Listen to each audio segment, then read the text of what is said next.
Pensacola. Roy Jones is 9 years younger than Tony Thornton. They weighed in today, so their ring weights tonight will be pretty close to these. 167.5 for Jones, only 165 3/4 for the punching postman from New Jersey. Punch that numbers, Larry. These statistics were drawn up in both of their fights against Tony, and so you can see that Thornton was much the more active fighter, but not as accurate. You'll also see in these jab totals that Thornton threw many more jabs. Jones throws a lot of bigger punches. Rules of the bout: decision loss to James Toney in Tulsa for a 168-pound championship at that time. This is his third world title shot. He had a chance against Chris Eubank in Glasgow, Scotland back in 1992. Thought he hurt Eubank in the fight, but couldn't finish him off and lost the decision. Actually, Jim, the first time we saw Thornton here on HBO was some 15 years ago when he was fighting for a college championship out of Westchester Teachers College outside of Philadelphia. He went on to become a real good professional. He has never been knocked out. Learned his craft, trained in Philadelphia, lives in Glassboro across the Delaware River, where he is the punching postman, as well as the mauling mailman and the special delivery Thornton and anything else you want. And as you might suspect, he's a ray of sunshine. A heck of a guy. You cannot help but like Tony Thornton, who looks you right in the eye and gives you honest answers. 37 wins, 6 losses, 1 draw, 26 KOs. No easy case in there. As Larry points out, he's never been knocked out.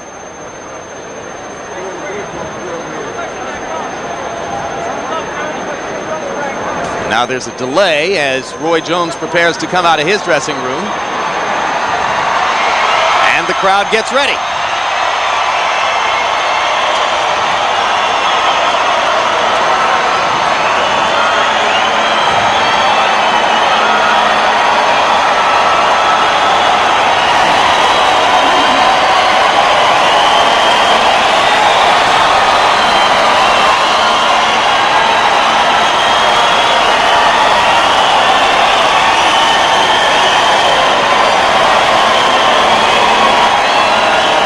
Of course, as recently as a half hour ago, Jones was still sitting at ringside watching his buddy Billy Kid Lewis fight. So he had to rush the gloves on and get ready to come out. This is the dangerous thing, fighting in front of your hometown, all of the rags waving. Sometimes you can forget where you are and what you're about to do. Very dangerous. But it has all the aspects of a rock and sock show. On your back, staring up the black I be rocking that shit. The course I'm from the south, I'm bringing it to all them bad brothers with the mouth. I be rocking, dropping them, putting them in check. I turn Tony Blacks out off and cook the devil's neck while I'm spicing them, dicing them, short of being nice to them. Chipping at the lip, I piece and slipping, then I'm icing them. I'm still the quickest, stay up on my fitness. Always in control of LB, so they can't get this. What they're singing and pursuing, the records playing what I'm saying. It ain't too much to that, but in the battle I'll be slaying. The last one was kicked, I left the bird out on the track. Portrait of the artist as a young man, looking for his 30th win in a row tonight.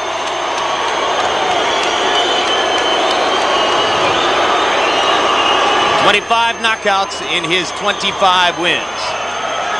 29 wins, Jim. Check it, 29 wins. Yeah, that's what I mean. Thank you, Larry. And now let's go up to ring announcer Michael Buffer for the pre-fight introductions.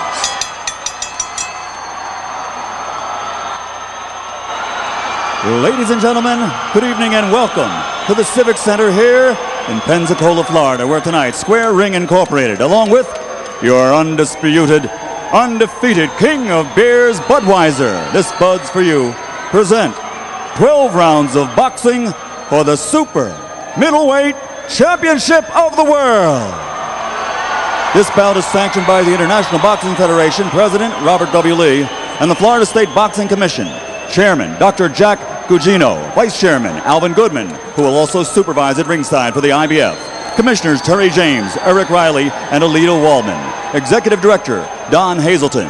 The 3 judges scoring this bout on a 10-point must system will be Dave McCullough, Gary Merritt, and Bill Ray. And when the bell rings, the third man in the ring in charge of the action, Brian Gary. Now at this time, let's meet the fighters. Introducing first, in the blue corner, wearing red trimmed with gold and weighing 165 3/4 pounds. He comes into this ring tonight as a veteran of 44 professional bouts and has compiled a record of 37 victories against 6 defeats with 1 draw. 26 of those victories were over early by knockouts. Ladies and gentlemen, from Glassboro, New Jersey, introducing the challenger and #1 ranked super middleweight contender in the world, the punch-in postman, Tony Thornton.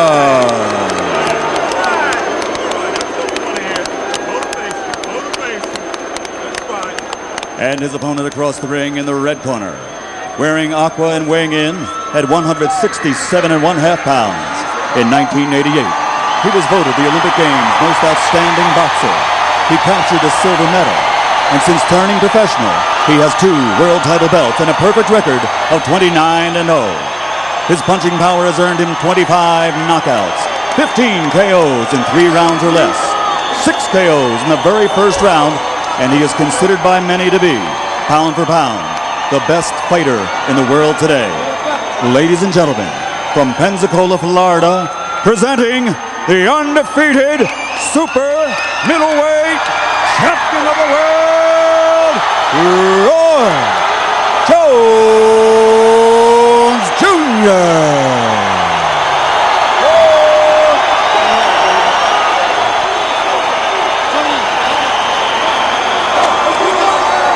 All right, Rody, go it. All right, gentlemen, I'll be the third man in the ring with you this evening in charge of this IBF World Title bout at all times. Avoid the use of your head as a weapon. No rabbit punches, kidney blows, or low blows. If you score a knockdown, go to the neutral corner and don't come out till I signal. Protect yourself at all times. Shake hands. Come out boxing at the bell. Pensacola, Florida, are you ready? There's only one thing left to do. Ladies and gentlemen, let's get ready to rumble!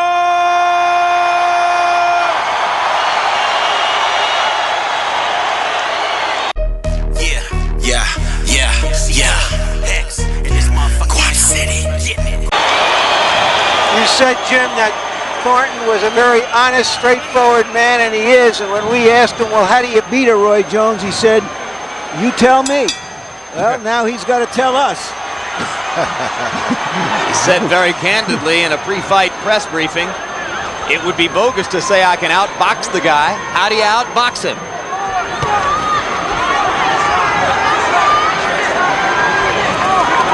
You were questioning yesterday, George Foreman, whether Tony Thornton would make the kind of commitment, take the kind of chance necessary to have a chance against a guy like Jones. When you're going to fight a Roy Jones, that kind of boxer, that kind of fighter, you got to risk it all. You can't even care about getting scratched, cut. You got to be determined. It may kill me, but I'm going to win this thing. Get it up. Keep it up. Has he made that kind of commitment? We'll see. And in the interview, it didn't seem like he made that kind of commitment at all. Your hands are free. Roy Jones is in a strange situation here. He's expected to win, but you just can't do it dynamically against this kind of fight. This kind of fighter. You got to take your time. He's going to be Jones around. fought against Antoine Bird here in March. He suspected he might have a shot at a first-round knockout, and he delivered it. We asked him if he would try for the same thing here tonight. He said, no chance. This isn't the kind of guy you would do that against. This is probably the most solid fighter Roy Jones been in again. It's not the best, but he's solid. Since James Toney or including James Toney? Including James Toney. James Toney is a great fighter, a good fighter, but he goes outside sometimes the laws of boxing. This guy stays within the realms of good self-defense. If you're going to get him, it's because you're going to have to go to the body a lot, then come up to the head. You're not going to get him with one shot. Watch your shoulder, Ronnie. Jones backing into the ropes twice here in the first round and giving Thornton a chance to dictate the action at close range. Jones has had a couple of those fluid combination throwing moments, but by and large, he's been sizing up Thornton, and Thornton has taken advantage of the opportunity to show off his solid technique.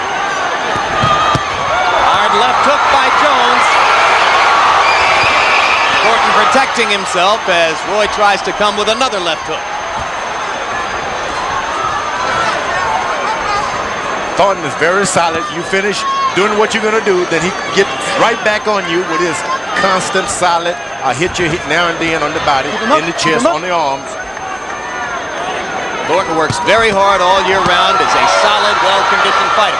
Jones, with those unorthodox leaping, ducking, and diving moves, landing rights and lefts as the first round winds down. Jones turns around into a southpaw stance. I counted 6 big punches that Jones threw and missed on Thornton in the last 15 or 20 seconds. But Thornton didn't have any response. What he's trying to do is crowd him, keep him busy. And Jones stayed in the southpaw stance. Yeah. Hex in this motherfucker. Quad City. Is the hardest kind of fighter to fight because he's hard to hit and he hits hard.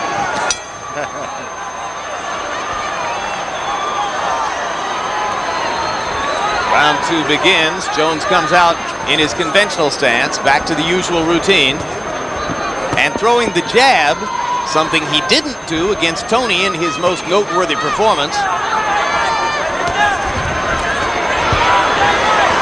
Where most boxers practice and go out and do what they practice, sometimes their hands just automatically go. Roy Jones will not do anything unless he see it.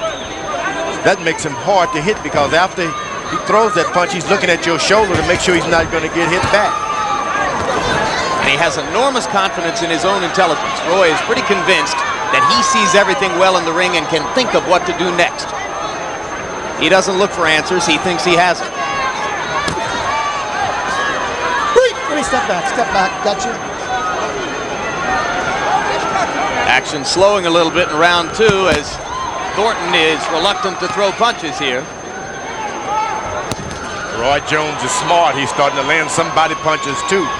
Normally you won't see that in a good boxer, where he goes down to the body just in case I'm around here at 12 rounds. I'm going to take some of this energy away from this guy. This is more than a minute of conventional boxing for Jones working behind the jab, and Thornton might not have thought he'd see it.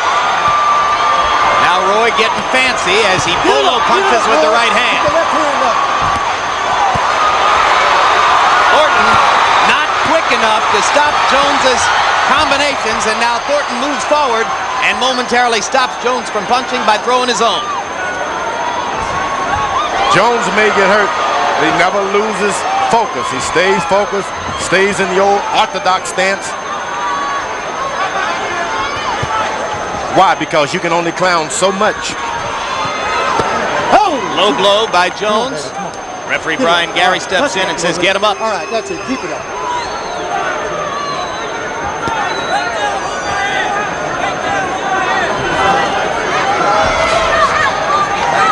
Tony Thornton, according to punch stat numbers, has thrown 4 punches in the round.